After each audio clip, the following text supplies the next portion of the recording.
This is Top Accolade African News Updates. I am Soibifa Jagrich.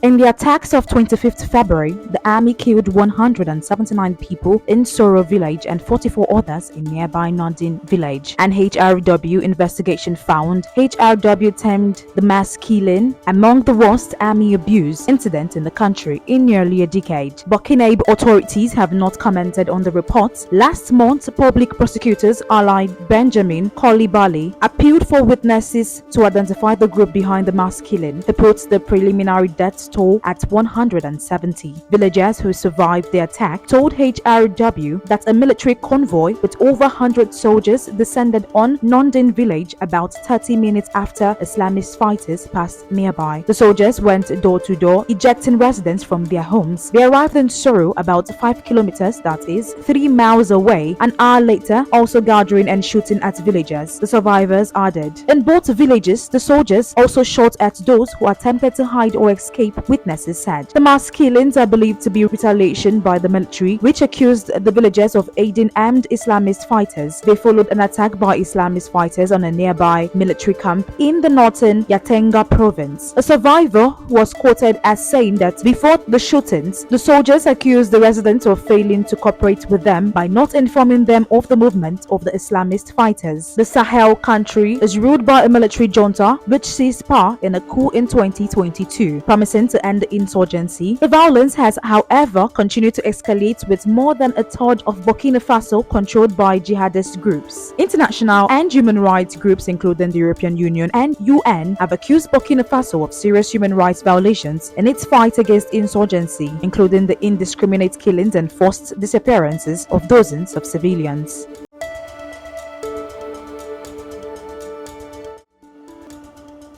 A residential building that was under construction in Ethiopia's capital city has collapsed, killing 7 people sleeping in a house next door. The disaster happened early on Wednesday at around 5:00 local time, that is 2:00 BST, in Addis Ketema, one of the busiest neighborhoods in Addis Ababa. Local media reported Nigatu Mamo, a spokesperson for the local authorities, said the deceased included children aged 4, 11 and 12. Reports say the police have launched an investigation to determine the cause of the collapse. It is not the first time the area has experienced an incident of this kind. In 2022, at least 6 people died and 7 others were injured after a building fell in Mercato, one of Africa's biggest open markets. Experts have said that poor quality structures and weak regulations are likely to have caused the building to collapse.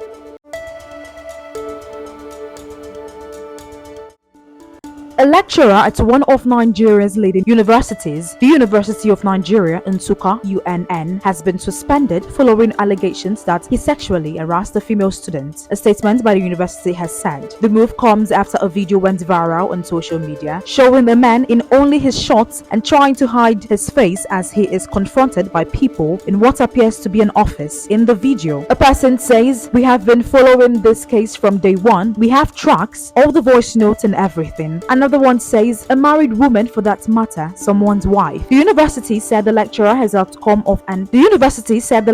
been suspended pending the outcome of an investigation by a disciplinary panel. He has not yet commented. For the record, the University of Nigeria has zero tolerance for sexual misconduct involving our staff and students. University statement said, "As a university, we are committed to protecting our students from any form of abuse and exploitation," it added.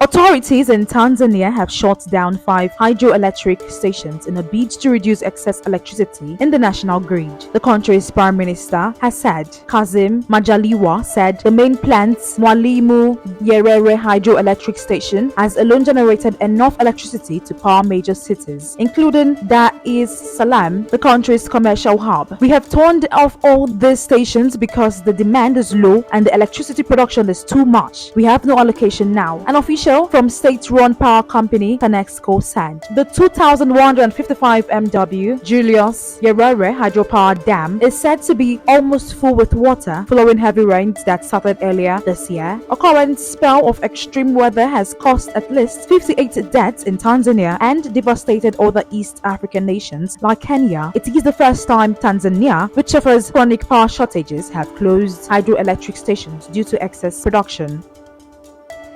That is the size of top accolade African news updates. You can follow us on our social media platforms as displayed on your screen. Happy Thursday.